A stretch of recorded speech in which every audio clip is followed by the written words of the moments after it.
ዜና በምልክት ቋንቋ ቀርባሉ። በሕግ ጉዳዮች ዙሪያ የሚደረጉ ዓለም አቀፍ ስምምነቶች ትብብርን ለማሳደግ የፍትህ ስርዓቱን ማጠናከር እንደሚያግዙ ናቸው። በሕዝብ ተወካዮች ምክር ቤት የሕግና ፍትህ ጉዳዮች ቋሚ ኮሚቴ ከምክር ቤቱ ለዝርዝር እይታ በተመራለት 4 ረቂቅ አዋጆች ላይ የአስረጅ መድረክ ተካሂዷል። ስምምነቶች በፍትህ ዘርፍ የሚከናወኑ ተግባራት ለማጠናከር የሚያግዙ መሆናቸውን ቋሚ ኮሚቴው አንስቷል። ወንጀሎች ለመከላከልና በሀገራት መካከል ያለውን የሁለትዮሽ ግንኙነት ለማሳደግ ረቂቅ አዋጆች ፋይዳቸው ከፍተኛ መሆኑን ቋሚ ኮሚቴው አሳውቋል።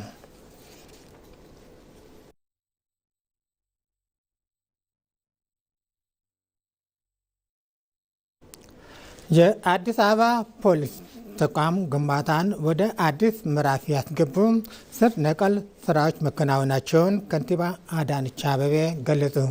ከንቲባዋ በከተማዋ የተለያዩ ክፍለ ከተሞች የተገነቡ 32 ዘመናዊ የፖሊስና የእሳት አደጋ ስጋት መከላከል ተቋማትን መርቀው በይፋ ስራ ጀምረዋል። የፖሊስ መመሪያዎች፣ ጣቢያዎች፣ ካምፖች እንዲሁም የእሳትና ድንገተኛ አደጋ መከላከል ተቋማት ለአገልግሎት ዝግጁ ሆኗል ብለዋል።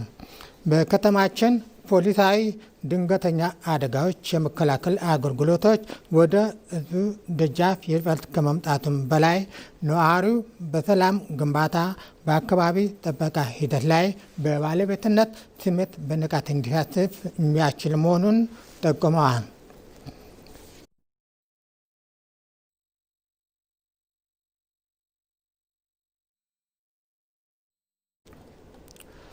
ለተፈጥሮ ሀብት ልማትና ጥበቃ ሰራዊት ትኩረት መሰጠቱን የተፈጥሮ ሚዛንን ከመጠበቅ አልፎ ለኢኮኖሚው ማደግ አስተዋጽኦ እያበረከተ ነው ሲሉ ርዕሰ መስተዳድር አረጋ ከበደ ተናገሩ።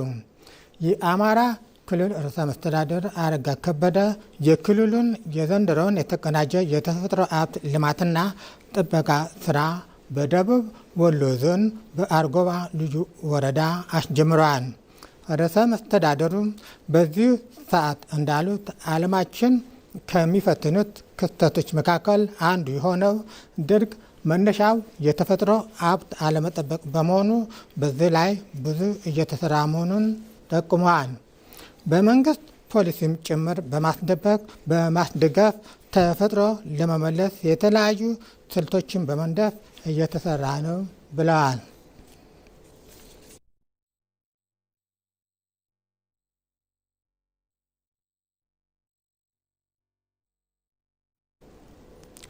የዲጂታል ኢትዮጵያ 2030 ስትራቴጂ የአምራች ኢንዱስትሪው ምርት ጥራትና ተወዳዳሪነት ለማሳደግ ጉልህ ፋይዳ እንደሚኖረው የኢንዱስትሪ ሚኒስትር መላኩ አለበል ገለጹ። መንግስት በዲጂታል ኢትዮጵያ 2025 ስትራቴጂ መነሻ የአምራች ኢንዱስትሪው ምርታማነት በማሻሻል የሚያስችል መሰረት መጣሉን አንስተዋል። ዲጂታል ኢትዮጵያ 2030 ስትራቴጂ ደግሞ በቀጣይ በዘመናዊ ቴክኖሎጂ የታገዘ ተወዳዳሪ አምራች ኢንዱስትሪ ለመገንባት ጉልህ አስተዋጽኦ እንደሚኖረው አክለዋል። የዲጂታላይዜሽን ሽግግር ኢንዱስትሪ ምርት ጥራትና የዓለም አቀፍ ተወዳዳሪም በማስጠበቅ የኢትዮጵያ ብልጽግናን ጉዞ በማሳለጥ የማይተካ ሚና እንደሚጫወት ጠቁመዋል።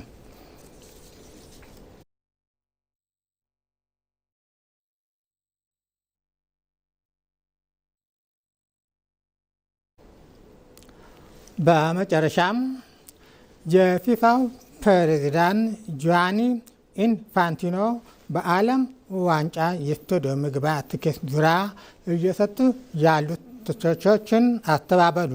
በመጪው ክረምት በአሜሪካ፣ በካናዳና በሜክሲኮ በሚካሄደው የዓለም ዋንጫ የስታዲየም መግቢያ ትኬቶች ዋጋ መጋነን ጋር ተያይዞ የእግር ኳስ ደጋፊዎች ማህበርን ጨምሮ በርካታ የፊፋን አሰራር ሲተቹ ቆይተዋል። በካታር ከተካሄደው የዓለም ዋንጫ ከነበረው የትኬት ዋጋ በብዙ እጥፍ ጭማሪ በማሳየቱ ምክንያት ለቀረበላቸው ትችት ሀሳብ የሰጡት ኢንፋንቲኖ ከአቅማችን በላይ የሆነ ጥያቄ ከመላው ዓለም ቀርቦልናል ብለዋል። ከ7 ሚሊዮን በላይ የሚሸጡ ቲኬቶች ማቅረባቸውን የገለጹት ፕሬዝዳንቱ በ15 ቀን ውስጥ 150 ሚሊዮን ቲኬት ጥያቄዎች ደርሰውናል ብለዋል።